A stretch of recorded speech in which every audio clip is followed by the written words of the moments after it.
वर्षा प्रकोप कमिछि एबे आउ बड़ वर्षा संभावना नाही। रविवार ठारू वर्षा परिमाण कमिबो, सोमवार आहुरी कमि पारे एभली पूर्वानुमान देखाइछि पाणीपाग विभाग। अवपात उत्तर छत्तीसगढ़ और पार्श्ववर्ती पूर्व मध्य प्रदेश उपरे थिला, एहा पश्चिम दिगरे गति करिबो। सामान्य दुर्बल होई रविवार सकाळकु स्पष्ट चिन्हट लघुचाप अवस्था रे मध्य प्रदेश उपरे थिबो।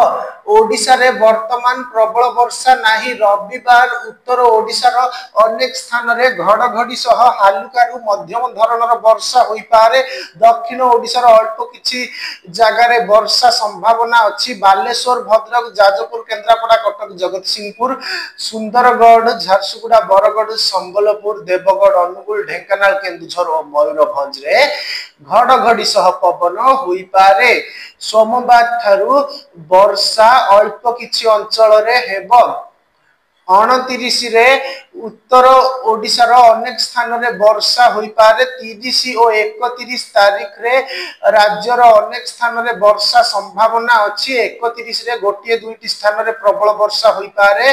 अगस्त पहिला रे वर्षा आहुरी कमि जीव। गत 24 घंटा भितरे बैतरणी अवबाहिकार चंपुआ रे 97 मिलीमीटर, झुंपुरा रे 71.8, करंजिया रे 92.3, जसीपुर रे 58.2, कप्तिपदा रे 117, स्वामपाटना रे 76.4, सुक्रुली रे 112, राउआ रे 120 मिमी वर्षा होईछि। सुवर्ण रेखा अवबाहिकार घाटशिला रे 120 मिमी, तिरिंग रे 121, रायरंगपुर रे 100.8, कुसुमी रे 131, जामदा रे 158, बहलदा रे 173 मिमी वर्षा सकाळ 8:30 सुधा होइथिला।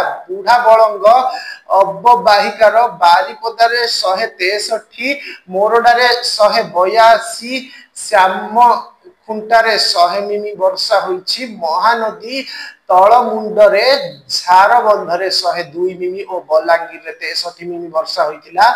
आज दिन रे बड़ वर्षा विशेष होई नाही।